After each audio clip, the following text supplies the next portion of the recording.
Australia's bushfires have devastated that country's wildlife and their habitats. Experts say the lives of some species whose populations were already at vulnerable levels may hang in the balance. Science correspondent Miles O'Brien has this report from Down Under on efforts to rescue animals. It's part of our coverage on the leading edge of science and technology, and it was produced in collaboration with the weather app MyRadar. And a warning: viewers may find some images disturbing.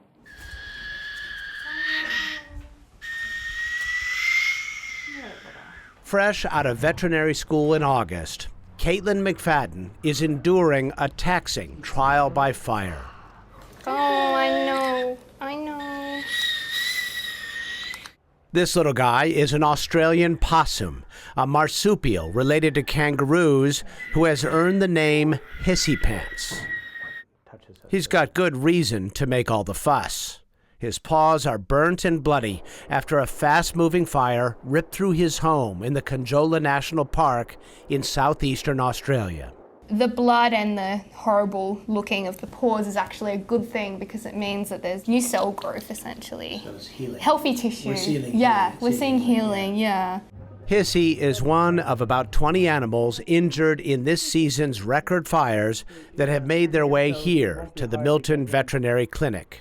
I know we've all had a little bit of a cry about animals, especially the ones that come in when straight away you just know that that's it. There's nothing you can possibly do to help them.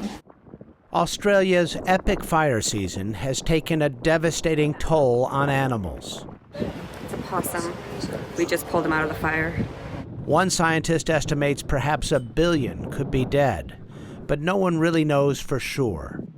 Sally Sherwin is Director of Wildlife Conservation and Science at Zoos Victoria. So a lot of these species that live in these habitats that have already been at critically low numbers as a result of other threats in the landscape and fragmented populations. They were already at very low, vulnerable levels, and one event like this does have the potential to completely wipe them out. It is bad news for a species hanging on for dear life. These are gray-headed flying foxes, one of the world's largest bat species. They are threatened, their numbers on a precipitous decline, mostly due to lost habitat. They're not doing great, they are protected, but this summer has been a disaster and we may have lost between 10 and 20% of the remaining species. Megan Davidson is CEO of a conservation group called Wildlife Victoria. Flying foxes are particularly sensitive to heat. Record-setting temperatures this summer in the midst of a 3-year drought prompted a huge die-off of these animals, even before the worst of the fires. Some unimaginable amount of forest has been burned. We're, waiting to see what that means for the survival of this species in the next few months. Flying foxes are pollinators that travel great distances, much farther than honeybees, meaning they play a critical role in rejuvenating blackened forests. In some ways, fire-scarred forests bounce back quickly, but it is more complex and much slower than I thought.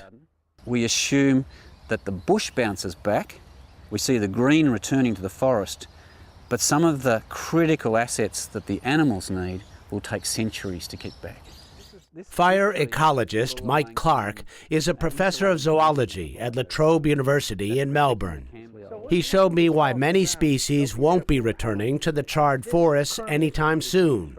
Their homes are gone and not easily replaced. These are the kinds of hollows that are crucial as den sites or as refuges for native wildlife in Australia. But we don't have anything like a woodpecker that can create a hollow. Without woodpeckers, tree limbs are hollowed out only with fungus and termites. And here, most of the trees are hardwood eucalypts. So just to grow to that size of a log, you're probably looking at least 100 years. Then it falls off the tree and the termites and the fungi have to do their bit hollowing it out. And you might be looking at another 50 or 100 years. A new generation of trees will also have a hard time taking root. Acacia trees bear tough, armored seeds that are dependent on fire. That is hard as it can be. What it requires to germinate is for the seed coat to be broken, and that only happens typically after fire. But the climate emergency is making bushfires more frequent. Not enough time for the trees to mature enough to produce seeds. This is different. Fires have been more extensive, more intense, and more frequent. And all of those attributes of fire are crucially important in terms of what the fauna have evolved to cope with. We've changed the dials, and we can't expect them to simply adapt. That's not how evolution works.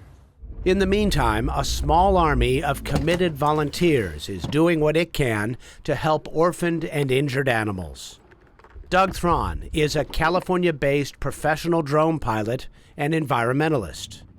I kept seeing the feed coming up on the news of the burned up koalas, and I was like, well, I'm going to Australia, I'm sure, because, yeah, it literally actually, yeah, it brought me to tears to see the little koalas all burned up. So now he is helping find animals in need here using his one-of-a-kind drone.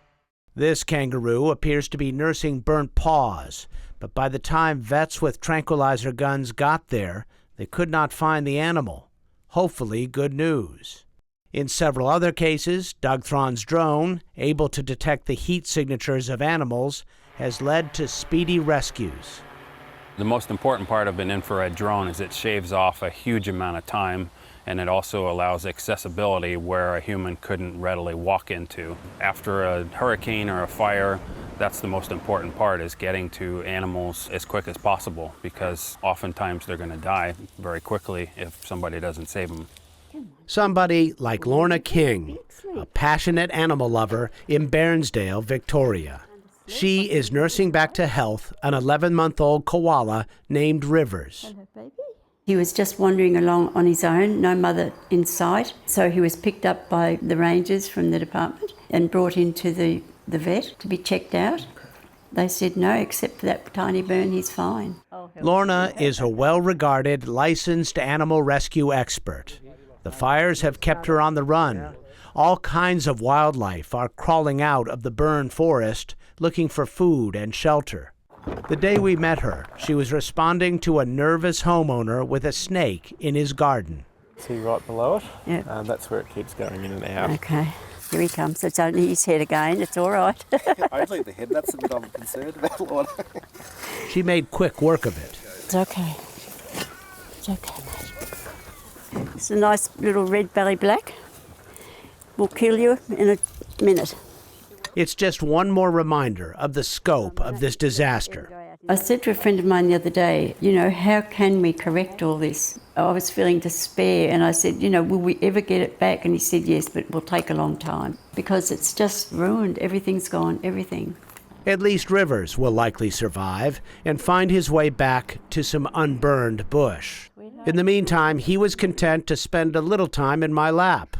A sweet reminder of what is so precious and in such peril here. For the PBS NewsHour, I'm Miles O'Brien in southeastern Australia.